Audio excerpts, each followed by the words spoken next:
Thank you, Stevie. That's great. Hi, everybody. Welcome along to this evening's session on the First Music Contact Regional Development Project, and it is a media panel. First of all, big thanks to Elaine from Kildare County Council, from the Arts Office in Kildare County Council. Tonight's event is hosted by them, so many thanks to them for their cooperation and for their help with putting this together.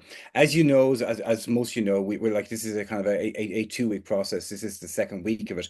It's also kind of like, I think we're kind of like, I think Kildare was the 13th county in total, maybe even more, that we've actually worked with. So we're working our way around the country on this. Tonight's panel is basically kind of like about media, approaching media to build your audience and build your reach. And we're joined by four fine music media practitioners here to talk a little bit about it. So what I'm going to do is I'm going to ask each of them in turn to say who they are, say hello, say who they are, and tell us a little bit about themselves, starting with Tara Carroll, no relation. So Tara, the microphone is yours.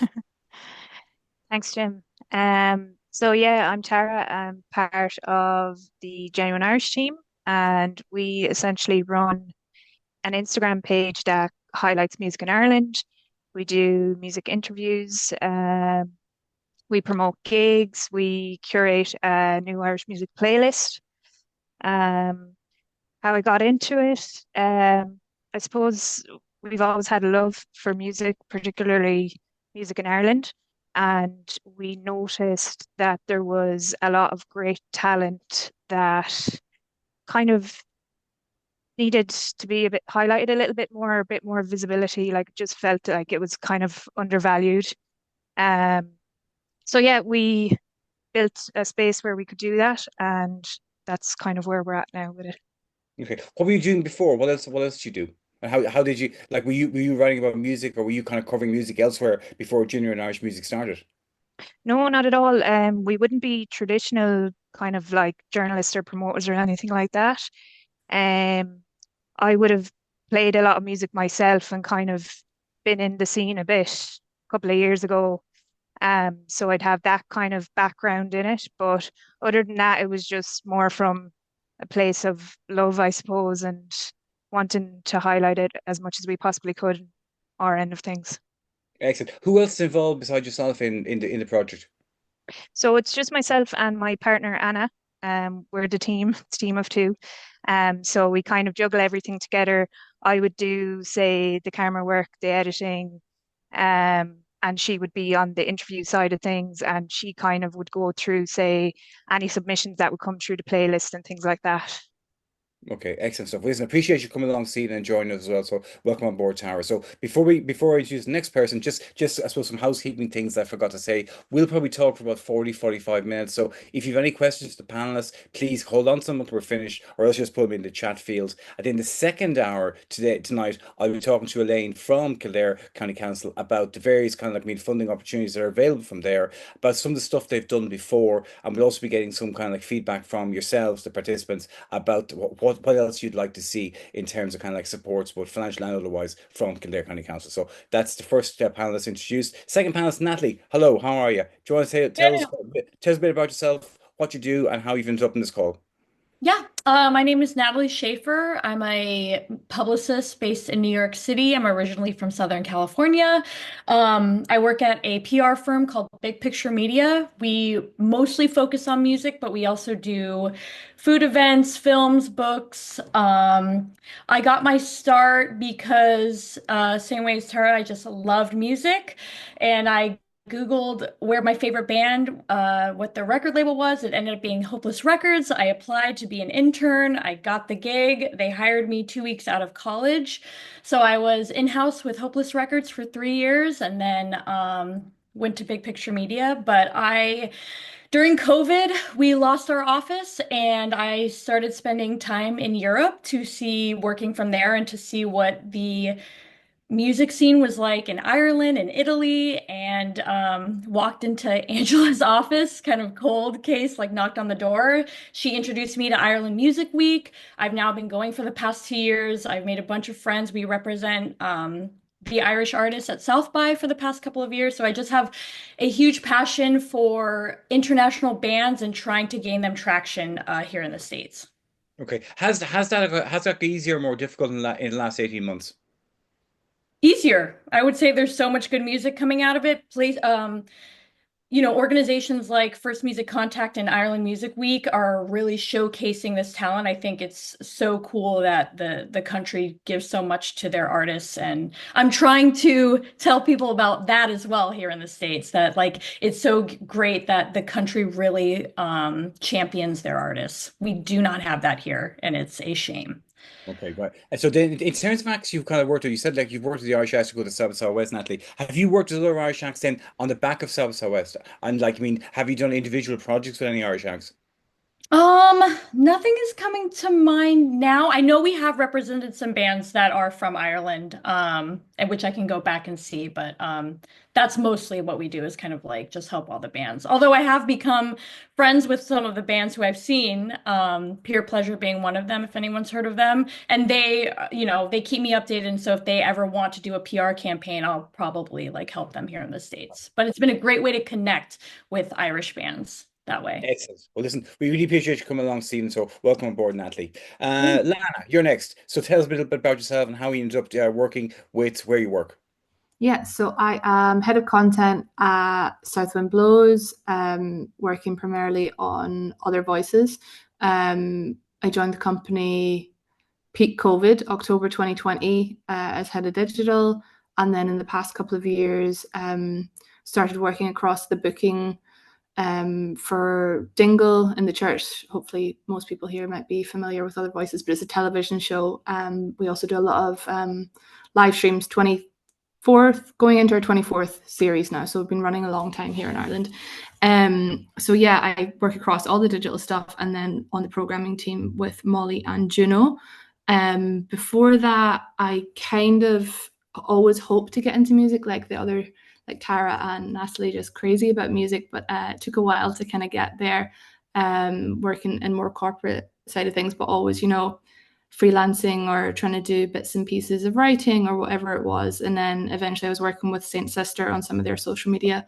And then the job popped up in 2020 and I've been there since. Right. It's really interesting. Like, I mean, a lot of people who want to really get involved in music find it difficult to get that first step on the ladder, Like once you're inside, do you know any reasons why that's so? Is it a case of kind of lack of information? Is it a case of kind of like, I mean, just a bit of insider dealing? What's it down to, do you think? So I actually was quite excited to be asked to do this. I meant to say that because it's regional. I'm from Donegal. I'm from Glasgow originally, which is a big part of where my love of music comes from. But home is Donegal. And then I went to college in Galway. So I think that I was a little bit shut out by not being in Dublin during college. I was like doing the rounds in Galway, but you kind of need to be around people and get that one connection, And for me, that the Saint Sister thing was that thing that gave me that. So it is hard, I think, if you're not from Dublin. And even if you're from Dublin, you kind of need to know someone. The music industry is small. But I would say I do believe in timing. And if you keep going, I think eventually, and you're good, then eventually you'll kind of break through, whether that's to work in the industry or as an artist, whatever it may be. I do think persistence is almost one of the most important things you need to have. Excellent stuff. Listen, thanks very much for joining us tonight, Lana. Thank you very much. Last but no means least, Niall Byrne. Mr. Niall, how are you? Well, how are you?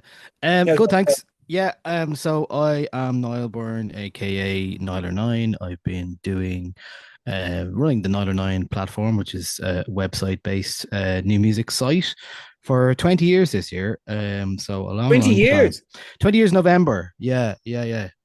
So still at it, and like everyone else, I started because I really loved music and I just had a passion for it. I wanted to have an outlet for music and the music that I loved, and that became the website where I write about music and what's happening in Irish music and news and gig guides and stuff like that as well. So that's a majority of it, and then offshoots of that include like the likes of playlists and DJ stuff and artist management here and there. So one artist at the moment, Skinner, who I manage, and then a few other bits and pieces, but a lot of it is the core part of my day is listening to new music, and with a particular emphasis on Irish stuff. So, but I try and make sure that it's a mix of international and Irish music, so that both of them sit on the same kind of pedestal together, and that is really important to me. So, definitely a focus on Irish music, but it has to exist alongside the other stuff that I love as well. So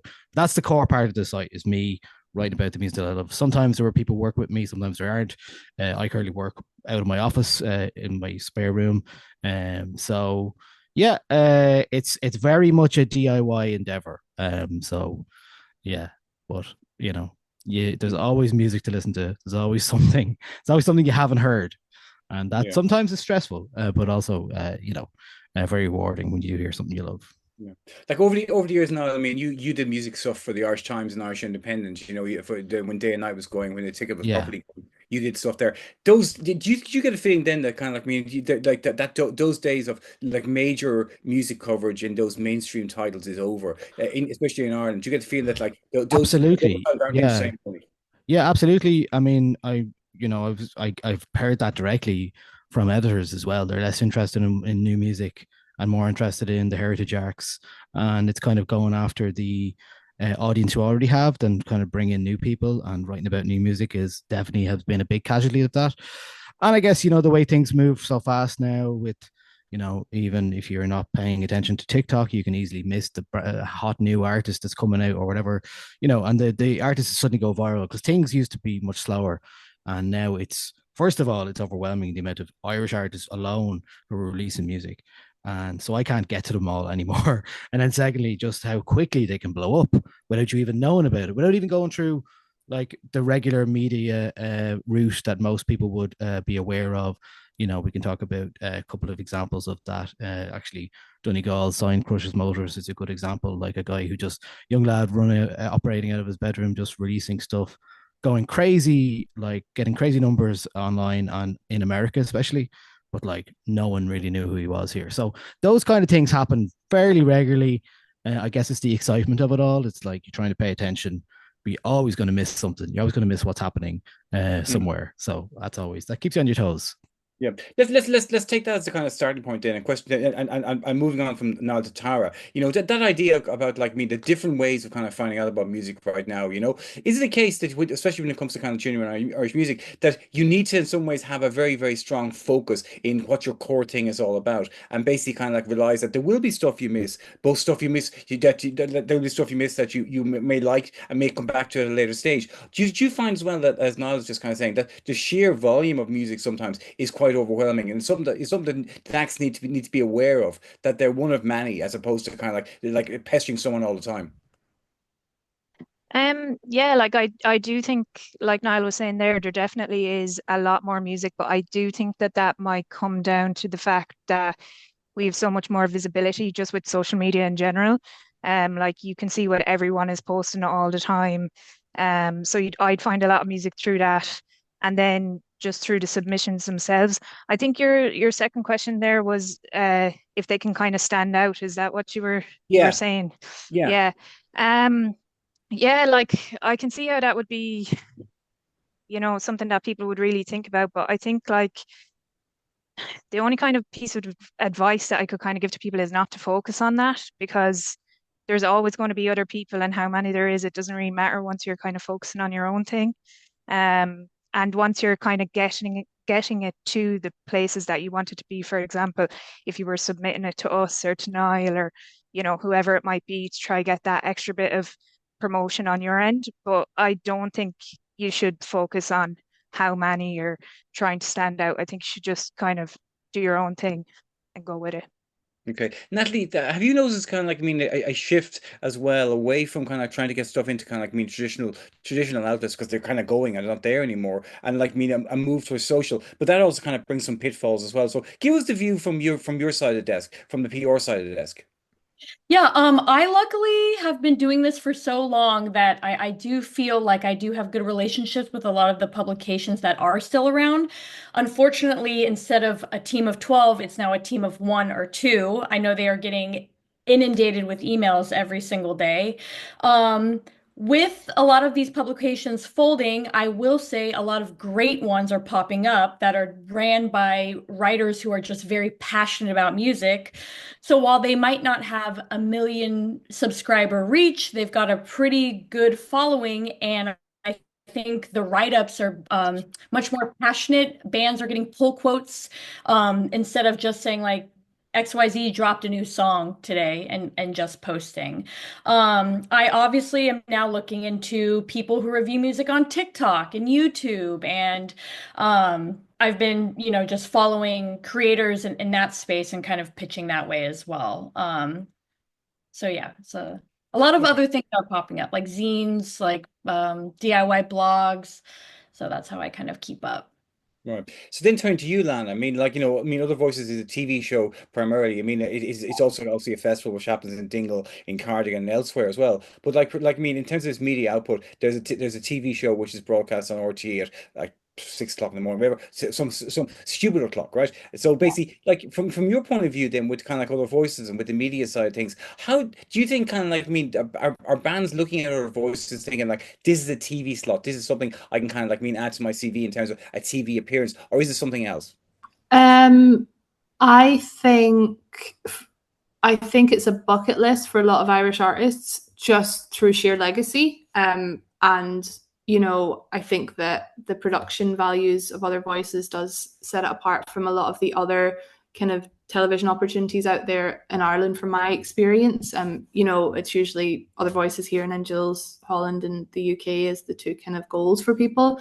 It's interesting listening to everyone talking about all the submissions and stuff, because obviously what we're doing is platforming artists on quite a high level. It's so, we're looking for people at a level after a certain amount of work, and we need to be able to go and see them. Ideally, we'd be able to see at least a video of them being live. I think with Other Voices as well, I think what's really what's interesting for me is, like I said, I joined peak COVID, didn't even meet anyone in real life for 9 months, all online. That was when they started live streaming. They had been live streaming closed circuit in Dingle. For anyone who hasn't been to Other Voices, the main stage is like a tiny little church, 80 people. And then across the road, they used to live stream because there was industry people, and more people started coming, and eventually it became a festival.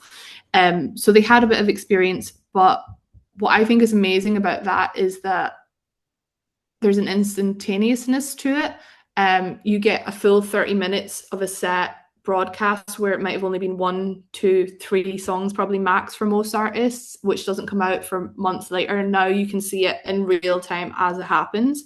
So through that, it's become, you get a live stream, you get a TX broadcast in the new year. The past couple of years we've had BBC involvement as well, which is a really big deal, particularly for the Irish artists. But what I think is really valuable is all the content that people get during the festival, and also then later on for the TX. So they're getting high quality clips, mixed really well, sound is really good, looks beautiful, interview clips, all of that. So we kind of see it now more as like a 360 model rather than just a TV show. And I know from speaking to labels and managers that those of a certain age still find the TV part the big meaty part, but there's younger people who are a bit more dynamic who see the live streaming, even though live streaming numbers aren't where they used to be, but it's the ability to have that full set recorded and put out for a certain amount of time. So yeah, I can't remember the original question, Jim. What did you ask No, me? that's the perfect answer, because I mean that does cover it all, because it does show, as you say, that's just more than just a TV show.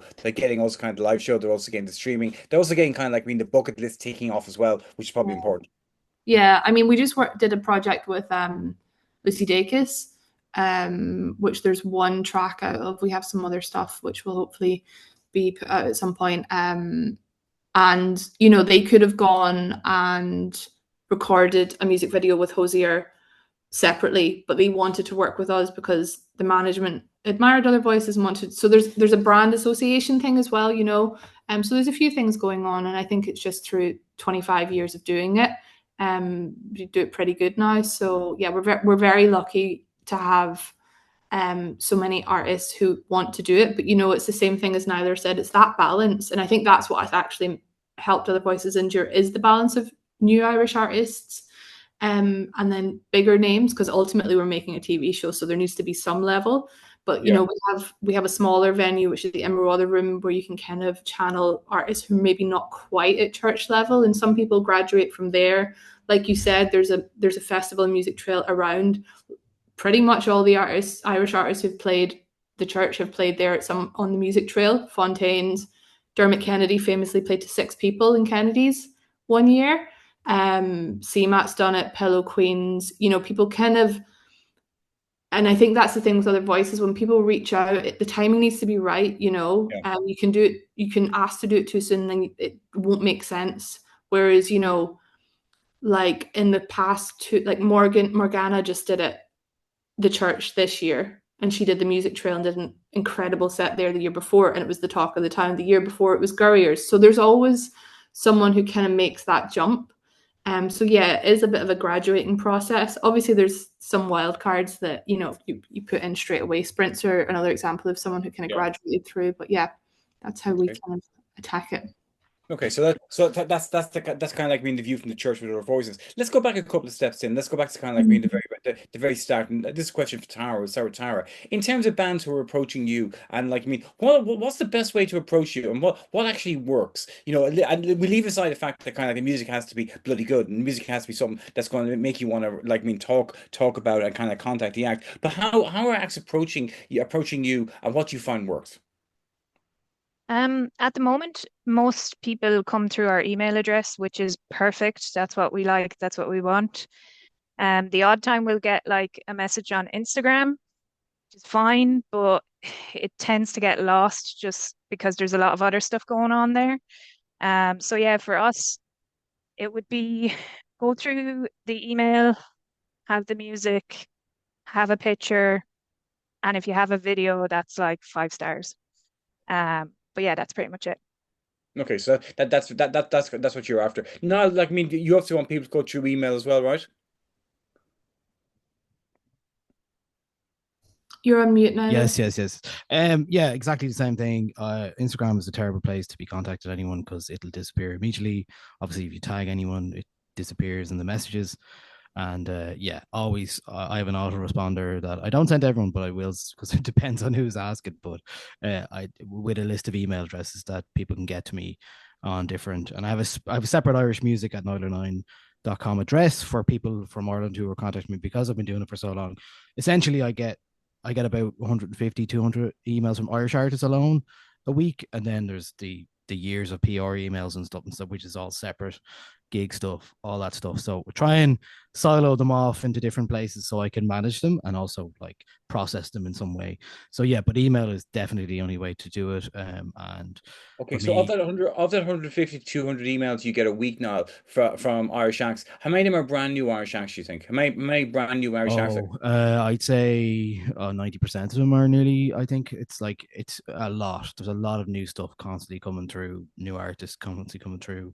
Yeah, like so that's a mad number. That's also kind of like a number that should give people on the call kind of pause for thought, because it's like you suddenly realize the kind of like the sheer volume of new acts and new music that's coming through every single week. And that's like all types of different music, obviously, all types of stuff that wouldn't be for me, stuff that I'm interested in, but maybe, I have a process every week when I'm working on listening through that folder, is like listening to stuff, adding things to a playlist, going back to it, kind of considering. So I have different considerations then in terms of like, I only have so much time and resources a week and places in which to put that music. So I mean, you could start with a playlist, which is for me is the kind of the first bar, and then the next one is being featured on the site, whether it's I do an Irish tracks of the week every week, and I've actually had to change that from 10 to 6 a week just to make it more manageable, because I want to give the artist time, but also I want to pick 6 really good songs. So that's what we're at. So it's like it's always like an iceberg, like the bottom of the iceberg is all the parts where you're listening and no one sees, and then the stuff that you output is the public stuff that's after you've done all the hard work and you've listened to all the music and you've decided which songs you're going to feature and which songs you're going to add to the playlist and also include that as well. So there's a process basically for me that makes sense. And so if a brand new artist is coming to me, often it'll be the Irish tracks of the week, unless I hear something that I think is really exciting and I'm like, okay, well, this deserves to be something on its own. And then I kind of try, and the other part of all this as well is like trying to consider where an artist is going to come back and when they're going to come back to you, because you don't just want to feature a song that an artist is just going to disappear after releasing one track, so you want to see like there's a plan in place. You want to feel like there's something an artist is striving towards, something, has some goals in mind for the next year, wants to do a certain thing. And often what will happen is, and that's how I ended up getting into management as well, because you'd end up advising people on maybe their next steps, because you see that there's something really exciting brewing Yeah. there. And then you kind of go, well, what about this? And what about this? And maybe I can put them in touch with, people from a festival that they ask, or it's just some general advice about, what next could be. And often it's a case of like, if you haven't talked to First Music Contact yet, you need to do that. Because they probably have. And in fairness, I think the last 10, 15 years, the literacy around what artists are doing when they're starting out is much higher now. It's much, much better. And people are really aware of everything. And the problem now is breaking through the noise and making a meaningful connection with an audience. So, Okay. yeah, That's a really good point to bring up with Natalie. So that whole thing about breaking through the noise and kind of establishing that kind of establishing that kind of that connection with the audience. What do you as PR advise in that regard?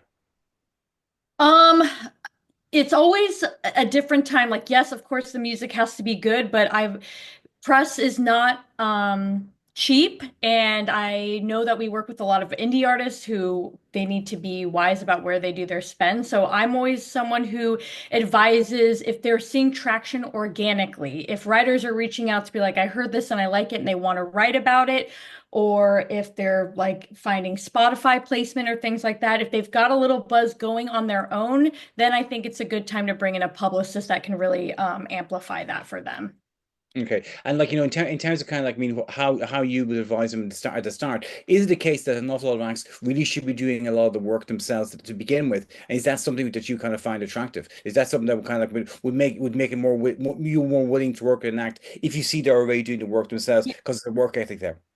Big time, because that is where you're going to get frustrated if writers aren't writing about you. But if you're taking the time to really love your music and put it out there on social media and just play as many shows as possible. I'm always someone of, I will just say play as many shows as possible.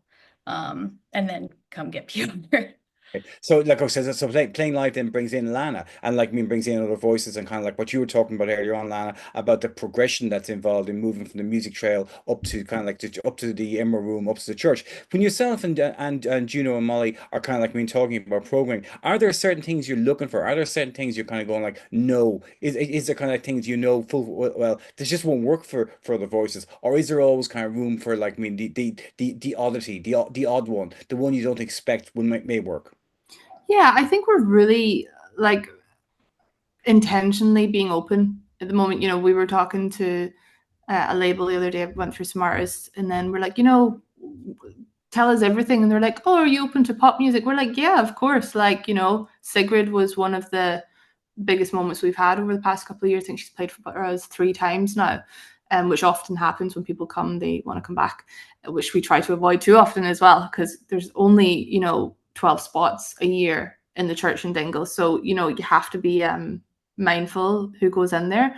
But no, like we had Nabaya Garcia and they're doing jazz last year. We had Bashi doing, grime. We had, Landless doing their version of folk. We, had Wonder Horse doing straight up guitar music. So I would say there's room for everything. And that's what we want. And I think that that's important for the progression of other voices. I think in the early days when Irish music was, quite traditionally a lot of men and guitars, that's what was available. So that's what was on offer, but we bring people in from the UK, predominantly the UK or Europe is as far as we're able to bring people in from.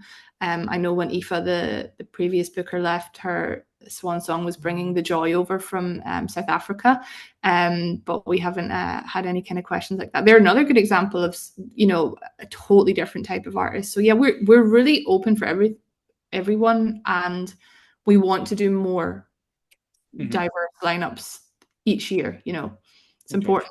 Yeah. Back to you now, Tara. And like, can you give us an example of some acts kind of like that you've highlighted on the site, and like give us an example of kind of where they came in to you, at what level they came into you, and like what's happened to them since? Wow, that's a good question. People come in at all different levels, like that. It could be their first song, they're just starting out. Or it could be they could be on their second album and releasing that. Um, I'm trying to think of specifics now. Can't think of any. I have a good story. It's not specifically about a release as such, but it does involve media. I was at a show a couple of weeks ago with a band who haven't put any music out yet at all. And we took some footage of them playing and they put it up online and it went mega viral. And now they have all the attention on them and they kind of are wondering, should I put out music? Should I do this? Should I do that? So I think that's a good idea of like, or a good example of like what can happen with media. Um, it's also a really good reason to kind of record everything you're doing and just chance your arm and throw it out there because you never know what's going to happen. But on the other hand, you do need to be the right person in the right place at the right time Yeah. because you might get pressures in other areas then. Um, but yeah, sorry, I'm not sure if that Was it, answered was your. it, you know, was it a surprise that the level of attention they got just on the back of that video? Absolutely not. They're an incredible band. Um, really great. Any song they played on the night was stuck in my head all week long. Anyone that heard the song at the show or otherwise online loved it. We've had messages coming in about them. When are they putting out music, such and such. Um, so absolutely no surprise at all. Like I think if you've got it, you've got it. Like, sometimes there's bands out there that just have that kind of magic spark and it just works. Hmm. But yeah, that would be my example, I guess. What's the name of the acting tower? Um, I don't I, know if I should. we're all friends here, you know? The act was it was a band called, well, the lead singer's called Sarah Brookie. The band is Sarah Brookie. I don't know if they're going to change the name or if they're keeping it as the lead singer's name, but absolutely incredible band, so powerful. Like they're going to do wonderful in time to come. Right, excellent. Okay, so that's a good tip then. So back to you now. Now you said something earlier on that kind of like stuck with me, and you were saying that not the acts nowadays are a lot more aware about how to kind of like start things going like, in terms of a team, in terms of getting that progression together, in terms of when they're talking to you or talking to Tara or talking to Lana about having a plan together. What's going to be the second single? What they're going to be doing in March? Is it going to be a tour and all that? Do you think has that like with that sort of like that sort of that knowledge base? There's also obviously kind of like expectations. Do you think acts are kind of like a lot are also kind of aware of the fact that they're competing against lots of other acts, and are they patient, or or do you find sometimes that people are quite kind of like a bit demanding and a bit kind of expecting things a bit too often? I think people are mostly realistic about where their music Amazing. is That's what I going was to looking for. go. Yeah, yeah. Yeah, I think so. I mean, now these days, obviously, people are, you get less of the follow-up emails like three in a day going, have you listened to this yet? You listened to this yet? Less of that these days because I Three think in a day. that's the average. No, but like people do that less now, and I even like sometimes I've even said it to the bands. I was like, because you keep responding, you keep sending your email back up the list again. So because I start at the end because I'm of the oldest emails, because I'm trying to get up to the top, like inbox zero or whatever. So every week I'm like, so if you email me after 5 days, that goes back up to the top, and then I don't see it for another 5 days, and then another week, and you're like, well, the track's out now. I was like, grand. I'll still listen to it, obviously, but it's one of those things. But yeah, I think plans are there to be broken and changed, but like I think it's really important to have an idea of where you want to be. And for me, you know, when I'm featuring artists, I just need to see that there's some idea that they've thought about the artwork and they've thought about their press shots and what they want to put across. And I think it's important to think about these things as well, because we're not just we're not just hearing music first, we're seeing them often online first. So you have to kind of consider what you look like and all that kind of stuff, whether you want to or not. That's just the way it is in life. But you can do that in different ways, like a good example is For Those I Love, for when he first came out, and how he very much stuck to a black and white theme, and that fit the music really well. or CMAT doing her kind of lockdown videos and stuff like that from her granny's house. It's very much on brand for her, but also it was about the songs as well. So I think those things are huge considerations to have. But I often say, everything takes longer than you think. Everything.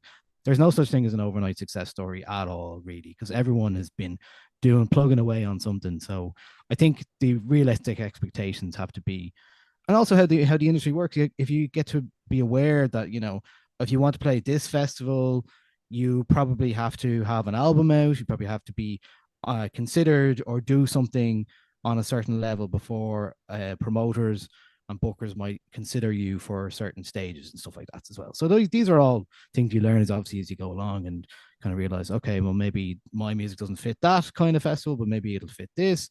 Maybe it'll, people contacting someone like myself and asking to be included on a playlist when I don't feature that kind of music an awful lot. Now, I'm very open-minded where possible, but a lot of the stuff just isn't for me, and that's fine. But I think it's just like the intentionality of thinking about where your music wants to be, where it should be. Having those conversations with people who are involved in music like this is really good, I think, because it really helps.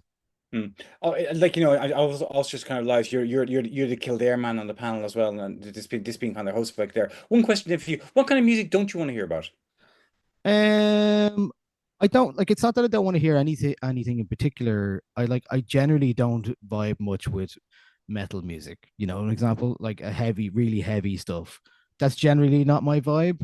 Like the heaviest stuff I listen to is like that band Turnstile and Rage Against the Machine back in the day, and like kind of fun rock stuff. But yeah, I mean, it's just like, I guess for me, it's like I'm always looking for a couple of things: authenticity, something on the cutting edge, perhaps something interesting, somebody doing something interesting, with, or something new and novel in an established format or established genre. But also, I'm not adverse to just like, well, that person's a great singer songwriter, and that's like, I'm really excited by that. That was like when Conor O'Brien first came out as Villagers. Obviously he was in the immediate before that, but like the lyrics, it was all about the lyrics. And when I first started this, I wasn't a lyrics person at all, but like when I started hearing acts like himself, and I guess I was reacting as well to like we're saying, there's a big huge singer songwriter scene in Ireland when I started 20 years ago. That's what it was, and now we have such a range of stuff now. So yeah, I think it's just like for me, I'm always trying to make sure I include different types of music as well, but I have to like it. That's number one for me. So yeah, I think it's just like knowing where your audience could be, and who could help.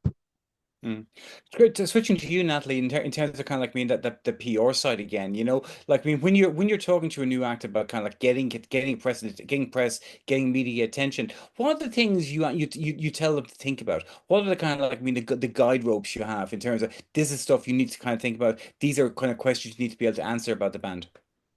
I think they need to have an interesting story. I work with a lot of bands who kind of don't have anything to say about their work except that here's our music. When I onboard a client, I'm always asking them, what is this song about? What are these lyrics about? Something that I can present to a writer that writer might eventually relate to, just how Niall was talking about he got into lyrics or things like that. I also want to resonate with the music. I can't just put something out there that I don't resonate with it as well. So stories, getting to know them, hearing like what the songs are about are crucial for me. Right. So, like, I mean, when you say that to a band, I need to know more. Are they sometimes a bit taken aback? Like, do they understand? Like, I mean, like Niall was saying about bands being a lot more aware these days. Are you kind of find that when you ask for the story, they kind of, okay, well, we know what Natalie's after here. Yeah, I think yes, a lot of bands are coming aware. I think a lot of bands are understanding that they're not going to make much money at the beginning, so that they have to be very passionate and real about their music and feel that what they are putting into the world is worth listening to. So I do Okay. agree. I asked this question earlier on of Tara, so I'm going to ask it of all of you again. Next question. This question is going now back to Lana, and just like I asked a question there of Tara about like give me an example of an act that that's basically kind of like Genuine worked with or saw early on how it progressed. Give me an example of an Irish act, Lana, that that have kind of like come through the ropes, have come through the kind of like the whole situation with other voices. Do you kind of go, this is a good example of how an act can use other voices to get to build on things?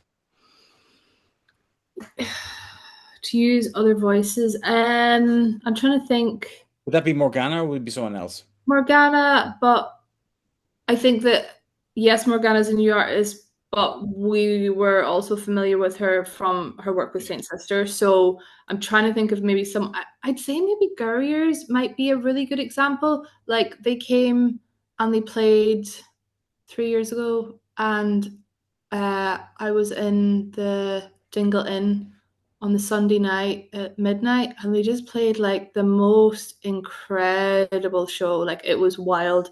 Didn't know their music at all. It was totally the talk of the town.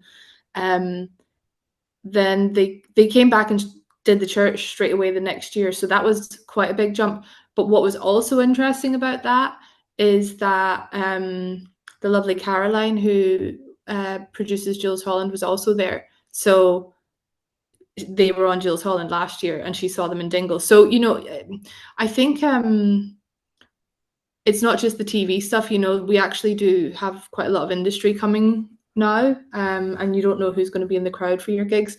SEMA did Music Trail, Other Room, then the church. I just feel like Gurg's a really good recent example of it, of a really, really buzzy show in the past couple of years that then just they jumped up a couple of ranks, and then they ended up on Jules Holland off the back of it as well, technically. In terms of Gurus begin their journey down to their voices, was that a kind of like, I mean, they began on the music trail, was it? Yeah.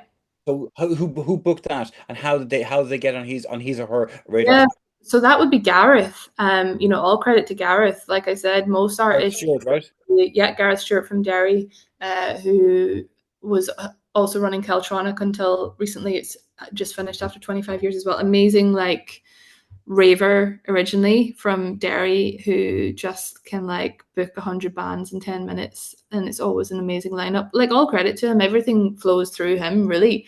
And I know he was over at Focus Wales this weekend, looking for bands for the Welsh Music Trail. So I do think that the showcase festivals, from my experience, are quite important. Like I'll be going to Brighton now in a couple of days for the Great Escape. Been over at Groningen, obviously Ireland Music Week. We can't understate that one, especially with the wealth of Irish talent now. So yeah, I think Gareth has a really good ear, and it's that relationship building. And like I was saying earlier, we probably for the church and the other room are looking for a certain level, whereas Gareth, probably you can get a hold of Gareth easier. You know what I mean? You can connect with him a little bit easier. And like the guys are saying, just send the practical things. Don't send too much information. I heard you say before, Nyla, you don't like EPKs. Is that what you said?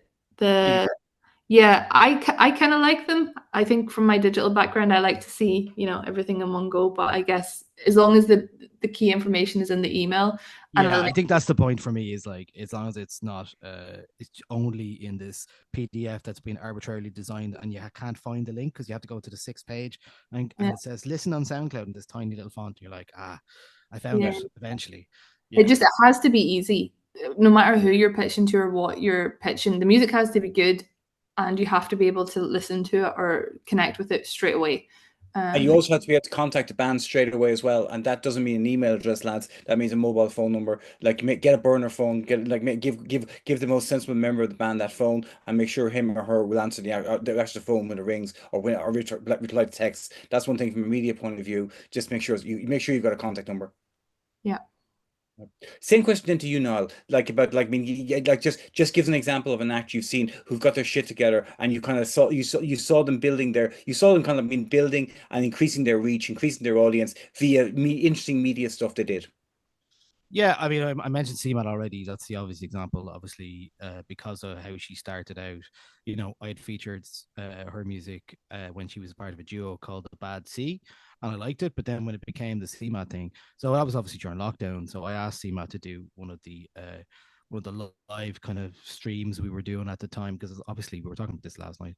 Like, we had nothing to do.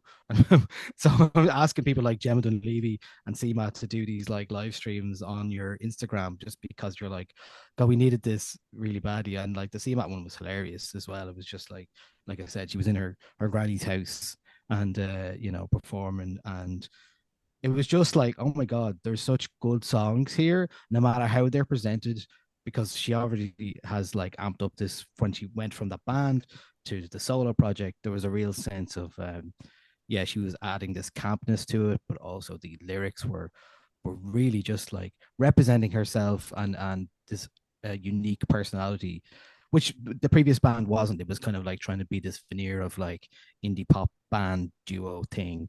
So I think when she truly embraced this kind of personality of who she really is and what she is like, that's when you started to see it. So you see a lot of that, like when artists are really like just representing themselves. Like most recently, two artists I can think of that I supported a lot is Courtesy, who ended up being nominated for the Choice Prize, the Jobstown rapper.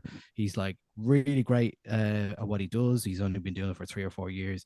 He's hugely prolific and just will work with anyone and is really, but really like high quality all the time. And then Roche from Fermanagh, the composer, who released Milan, obviously also Choice nominated, just like doing a really interesting project where you like instantly you can name what it's about. You're like, she released this EP about a mixtape or album about keening and keening songs and exploring grief in Ireland and the culture and the ideas around that. And it's just very compelling. And I found that very compelling, and it's very easy. And obviously, you had great like press shots as well, and it Yeah. all added up to this like, wow, I'm so excited about this artist. And clearly, people, and she's just continued to grow. She played a big Dublin headline show there recently, and she has this whole other set of like electronic music that's like not being released anywhere that she's doing. It's just, I think when people go see her, they're like, wow, I didn't expect two sets essentially. So she's just really fascinating and really interesting. And I think those are the kind of things that I love to support. Cool. I'm going to basically kind of get some questions from the audience now, mainly because I've just looked at the clock and hadn't realized it was 10 to 6. I've actually thought we're about half an hour earlier. So this has been great conversation. Big thanks to the panelists. I'm just very kind of like being aware that there's a lot of people on the call and someone may have some questions or may have some direct questions. So if you've got a question, put it in the chat field, or else just kind of put your paw up right now, unmute yourself and ask the question and keep it short and snappy. No questions. Great. Okay, that's a first. In that case, I'm going to kind of put the same question back to Natalie about kind of like an example of an act you've seen who's actually played their cards right when it comes to building their career. I mean, it can be an act you've been involved in or someone else in terms of like a new act, Irish or international. When you asked the question, the first band that did come to mind was Turnstile. Just because I think of like there are a bunch of like melodic hardcore bands, but it's been crazy to see this one get so big. And I think it's because of the branding was like kind of pretty, for a band like that. I think of with the record that went really big. And I also think they're doing things like playing a free show in a park and donating the money to healthcare, which is like with what's going on in the world right now, I think people want to support bands that are doing good things like that. And also just the press it got from doing that show. Like, that's Turnstile for sure. Okay, great. That's two mentions for Turnstile this evening. Question here from Eve, and also the same kind of question from Jamie as well. And it's basically about the lead time, the amount of lead time in sending you submissions, and how many weeks in advance should people send in a submission to someone like Niall or someone like Tara or someone like Ilana? Get in months if you can. Hmm?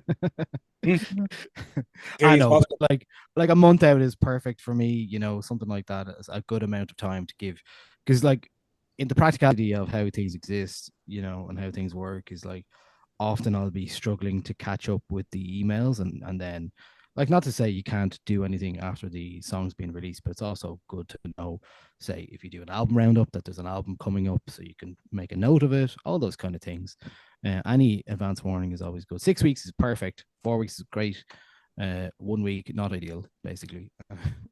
Especially Is if that, you're is that doing something like an album, which happens every week. Like I had two Irish albums last week who I missed completely because I only saw the emails afterwards after Friday and it came out and I was like, I wish I'd seen this last week. yeah, But anyway, that yeah. that happens all the time. Happens all the time. And the other classic is don't release a new album in December if you're interested in kind of like making the choice music prize shortlist or anything like that. There's just no point. Yeah, people stop paying attention to new music. Or what journalists do anyway. I love doing the end of the year, and because of what I mentioned before about the amount of music you're for the first 11 months of the year, you kind of need that December to kind of catch up with what's been happening and listen to albums again. And Yeah. for me, that's what, like, I have to make a decision sometimes whether I'm like, am I going to listen to the album again or I'm going to listen to 25 new songs. So, those are the decisions you make. And yeah, December is a terrible time to release new music, especially if you're an untested artist or unknown artist. Well, Our busy time is always like October, November, December. So kind of like that catching up in December, and I'll always sit down and like I'll listen to every, album of the year podcast available. And I do think there was one exception to the rule of an album that came out last December, which is now just blowing up. And I don't know why they put it out that week in December, but it's the Cameron Winter one. oh yeah, Heavy metal, which is now everywhere. Yeah. It's like the best album of this year, even though it came out last year, that kind of a thing. I thought that was just interesting because I would always think the same, and that's just one that's actually seemed to have. I think that I think that there are some rules which can't be broken. You know what I mean? I'm sure if Kendrick Lamar had released an album on Christmas Day, it would have got attention. But I kind of think that when it comes to sort of like, I mean, when it comes to things which are quite structured in terms of release schedules that Niall might be working to, or you might be working to, the more information you get, the better. But someone like the Cameron Winter, that album, I heard him on Charles Pearson's show the other week, and I was just like, who is this guy? I'd never heard him before. And it was great. And I think sometimes that leads into the next question, which is coming from Bianca. And this is a question I'm going to start with Natalie on this one, then take it back to every other people. And Bianca's saying, is there any way you can still promote an album that was released a few months ago, like revisit? Is there space in the media for that? I mean, as Lana's kind of pointed out, Cameron Winter is a perfect example of that. I think if you continue to release new things from that album, so maybe a new music video that came from a song on the album, I think it's worth a push, and you can reiterate that you can find that song from this album that was released on this date. I do that a lot with clients who are just like, hey, we just did a music video for this song, and so I'll write a media alert about the video, but then reiterate what the album is, when it came out, here are the songs that were the singles from it. Yeah. Great question here as well. I think Tara, you might be able to take this one. And basically, it's about kind of like, I mean, the best place to play live. Like, I mean, are there certain venues that you kind of like you favor more than anywhere else? And is there kind of like booking agents you know of or can see who are basically looking to give bands opportunities to play and to actually present their stuff online? Well, we're based down in Galway, so the venue situation down here is fairly limited. But yeah, there's definitely you could go to the Roisin Dove, there's the Loft, there's a couple of people doing events down here, like there's an Absent event, and there's a great promoter down here called John O'Connor. He works a lot with the venues down here. He's excellent. He tries to do his best like that, listens to everything. Um, yeah, that would be from a Galway perspective. We're not really in the scene outside of that, so I couldn't really say too much. Maybe someone else could chime in there. Yeah. No, do you want to take that one? So the question is about The best place to play, about playing live. Like, I mean, in terms of kind of like finding booking agents or promoters, or have those opportunities to play live.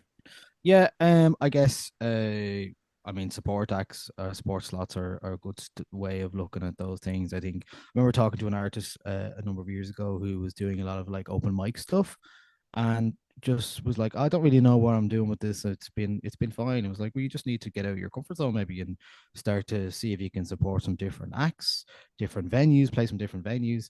I mean, if you can find somebody that is kind of your vibe in terms of music, then you can play with them no matter where you are. And I think the swap, especially for new artists, for like between different towns and cities, where you're like, okay, we'll support you in Galway and you support us in Dublin, or vice versa, or whatever.